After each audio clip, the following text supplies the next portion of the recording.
नमस्कार मंडळी, कसे आहात? बरे आहात ना? माझं नाव क्षितिज जुनारी आणि स्वागत आहे आपल्या यूट्यूब चॅनल गाव गजालीवर. तर मित्रांनो, बरेच दिवस झाले आपण काही रेसिपीजचा व्हिडिओ टाकलेला नाही आहेत आणि ह्याच्या अगोदर जी रेसिपी आपण टाकली होती ती एक नॉनव्हेज रेसिपी होती. आणि तर म्हणालो की आज काहीतरी आपले व्हेजिटेरियन जे सबस्क्रायबर्स आहेत त्यांच्यासाठी एक चांगलीशी एक रेसिपी आपण टाकूया. ही पण रेसिपी ना एक स्पेशल रेसिपी आहे, बऱ्याचशा जणांना खूप जास्त आवडते आणि नेमका आज रेस्टॉरंटवर आम्ही आमच्यासाठी ते बनवणार होतो.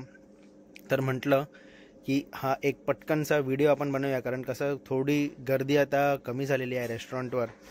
तर म्हणालो की ह्या रेसिपी बनताना एक क्विक व्हिडिओ तुमच्यासाठी एक बनवू. तर आजची जी रेसिपी आहे ना ती आहे वांग्याच्या भरिताची. सो बैंगन भरता ज्याला हिंदीमध्ये आपण म्हणतो, तर त्यासाठी ना अशी मोठी जर वांगी तुम्हाला मिळाली तर बेस्ट आहे, कारण त्याच्या आतमध्ये जो त्याचा गर असतो ना तो जास्त असतो आणि चव ही चांगली असते. तर चला आपण किचनमध्ये जाऊया आणि नेमकं हे वांग्याचं भरीत कसं बनतं हे बघूया. तर सर्वात अगोदर वांग्याचं भरीत बनवण्यासाठी आपल्याला वांगं जे आहे ना ते डायरेक्ट गॅसवर ठेवून, कोणी अशी ग्रिल वगैरे पण ठेवतात, आपण डायरेक्ट गॅसवरही ठेवू शकतो. गॅसवर ठेवून ते वांगं जे आहे ना ते पूर्णपणे आपल्याला रोस्ट करून घ्यायचं आहे. म्हणजे डायरेक्ट त्याला फ्लेम लागली तरी चालेल. आणि वरून ह्याची जी साल आहे ना ती अशी काळी काळी झाली पाहिजे. आणि ह्याला केव्हापर्यंत रोस्ट करायचे, वरची त्याची जी साल आहे ना ती अशी इझिली पील झाली पाहिजे. तुम्ही चिमटा घेऊन हलकंसं असं काढून बघितलात आणि जर ती निघाली म्हणजे तुमचा तो वांगा रेडी झाला आहे. हा साधारण आता एक 80-90% रेडी झालेला वांग हे असं दिसतं.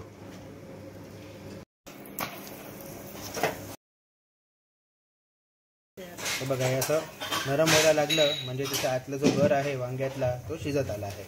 आता आपण गॅस बंद केला. तर इतर साहित्य जे आपल्याला लागणार आहे ना एकदम कमीत कमी साहित्यामध्ये होणारा एक चविष्ट पदार्थ आहे. तर आपल्याला बारीक चिरलेली कोथिंबीर लागणार आहे, टमॅटो लागणार आहे. जवळपास मोठ्या वांग्याला 1 टमॅटो आहे का, हा 1-1.5 टमॅटो आहे, तो पण बारीक चिरून घेतलेला आहे. आणि साधारण दीड ते 2 कांदा आहे जो घेतलेला आहे बारीक चिरून. मग फोडणीसाठी आपल्याला लागणार आहे जिरं, राई, हिंग, हळद आणि चवीला लागणार आहे आपल्याला लाल तिखट. याबरोबर मीठ लागणार आहे, ते तुमच्या चवीनुसार तुम्ही टाकू शकता. तर हे जे वांगं आता आपण भाजून घेतलं ना ते जर कोळशावर तुम्ही भाजलात तर ते आणखीन अप्रतिम लागतं. पण काय होतं, रेस्टॉरंट चालू आहे आणि त्यामुळे आपल्या इकडे हे बघा, हे जे आहे ना ते ऑलरेडी एक तंदूर आणि कोळसा असा हा एक सेटअप तयार केलेला आहे.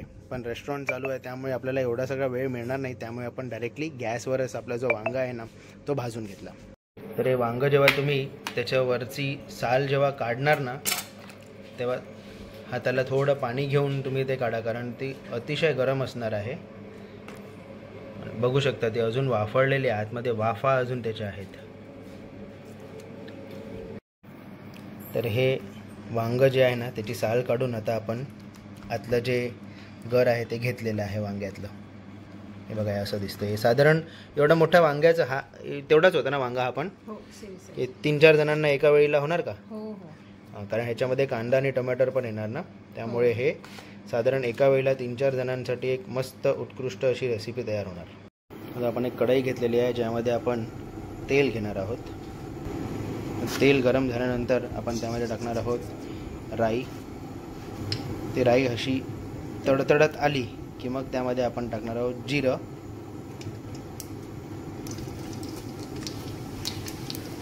साधारण 1 टीस्पून आपण घालतोय. आपल्या चवीला, आपल्याला जशी चव हवी असेल त्याप्रमाणे तुम्ही फोडणी घालू शकता. त्यामध्ये आपण घातले आहे बारीक चिरलेलं साधारण 1.5-2 कांदे आहेत ते. आता कांदा हे आपल्याला अगोदर नीट प्रकारे परतून घ्यायचा आहे, डार्क मऊ झाला पाहिजे. तर आपला कांदा आता इकडे जरा असा एक ब्राऊन कलर झालेला आहे आणि मऊ झालेला आहे. त्यामध्ये आपण त्यानंतर टाकणार आहोत टमॅटो. साधारण 2 टमाटर त्याच्यामध्ये आहेत. त्याच्यामुळे मराठीमध्ये काय म्हणतात त्याला? टमाटे. आणि टमाटे कशात म्हणतात मग? टमाटे. आणि मग इंग्लिशमध्ये काय म्हणतात? टोमॅटो. अच्छा, टोमॅटोज, टमाटो. आणि हिंदीमध्ये म्हणतात टमाटर. टमाटर बडे मजेदार. असे काय? तर टोमॅटो, बरोबर. टोमॅटो आता आपले जरासे नरम झालेले आहेत आणि एक चांगली अशी एक सुगंध आपल्याला येत आहे. त्यानंतर आपण त्याच्यामध्ये हळद आणि हिंग आपल्या चवीनुसार घालणार आहोत. तर हळद आणि हिंग कधीही गरम तेलामध्ये डायरेक्ट घालू नये, त्याच्याने ते जळून जाणार आहे. त्याची जी चव आहे ना ती म्हणजे काही ओळखताच येणार नाही. तर जेव्हा तुम्ही कांदा टमाटर त्याच्यावर जेव्हा हळद घालता तेव्हा हळदीचा एक चांगला रंगही टिकून राहतो आणि चवही चांगली टिकून राहते. यानंतर आपल्याला त्यामध्ये घालायचं आहे लाल तिखट. लाल तिखट, मीठ, हळद, हिंग जे आहे ते तुम्हाला तुमच्या चवीप्रमाणे त्याच्यामध्ये वापरायचं आहे. आता यामध्ये आपण घातलेलं आहे आपलं वांग.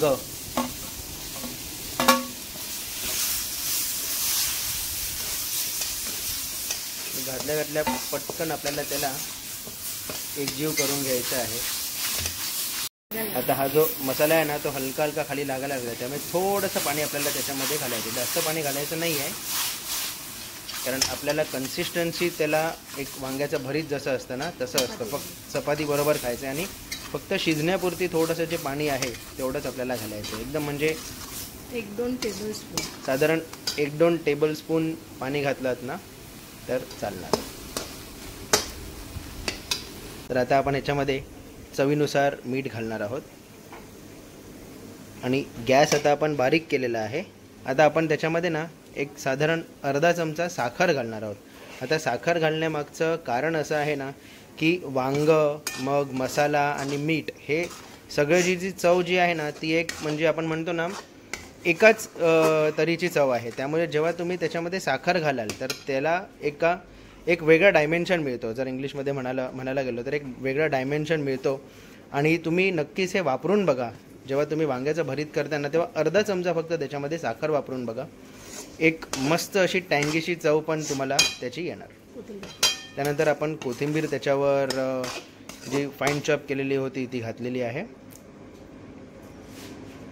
एक सिक्रेट टिप या रेसिपीमध्ये तुम्हाला देतो की जेव्हा पण आपण वांग्याचं भरीत आपण बनवतो तेव्हा वांग्याचा देठ जो असतो ना तो आपण कापून वापरत नाही, पण तो देठ कापल्यानंतर बाजूला ठेवून द्यायचा. आणि त्याचं काय करायचं ते आता.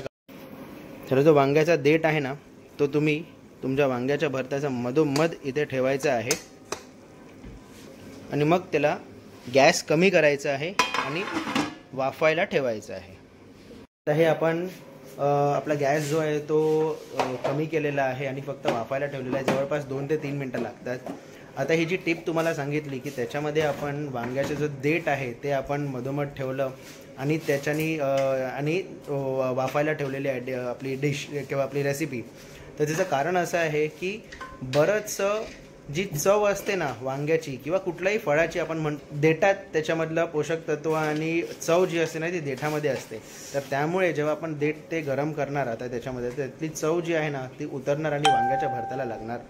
आणि बरीचशी माणसं आपण शेंगा कशा चोखून खातो तसं तुम्ही हे वांग्याचं देठ जे आहे त्याच्यातलं गर जे आहे ना तेही तुम्ही चोखून खाऊ शकता. तर चला 1-2 मिनटानंतर आता आपलं हे कढई जी आहे ती ओपन करूया.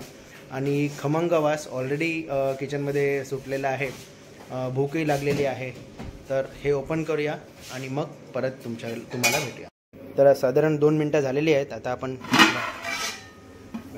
मस्त अशी वाफ आणि सगळं आतली जी साहित्य जे आहे ते एकजीव झालेलं आहे आणि ते आपलं वांग्याचं देठ आहे ते बघा मस्त असं शेंगासारखं आतलं शिजलेलं आहे. चला आता पटकन सर्व करूया आणि खाऊन घेऊया.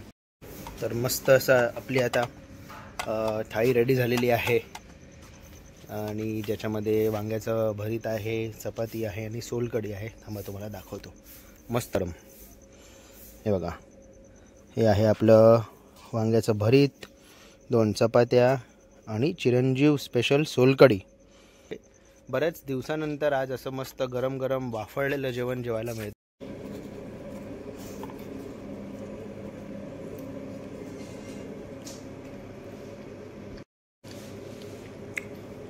सुंदर. Big thumbs up for this recipe. Try करून बघा आणि जे काही टिप्स तुम्हाला आता दिले आहेत तेही अप्लाय करून बघा आणि कमेंट बॉक्समध्ये आम्हाला नक्कीच कळवा ही रेसिपी तुम्हाला बघायलाही कशी आवडली आणि जर बनवलात तर बनवल्यानंतर खायलाही कशी आवडली. तर अपेक्षा आहे या रेसिपीचा, ह्या व्हेजिटेरियन रेसिपीचा व्हिडिओ तुम्हाला आवडला असेल, आणि जर व्हिडिओ आवडला असेल तर नक्कीच लाईक करा.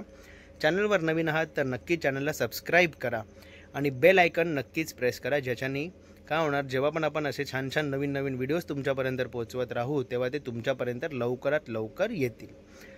चला मग पुन्हा भेटूया क्षितिज हुनारी तुमच्या यूट्यूब चॅनल गाव गजालीवर.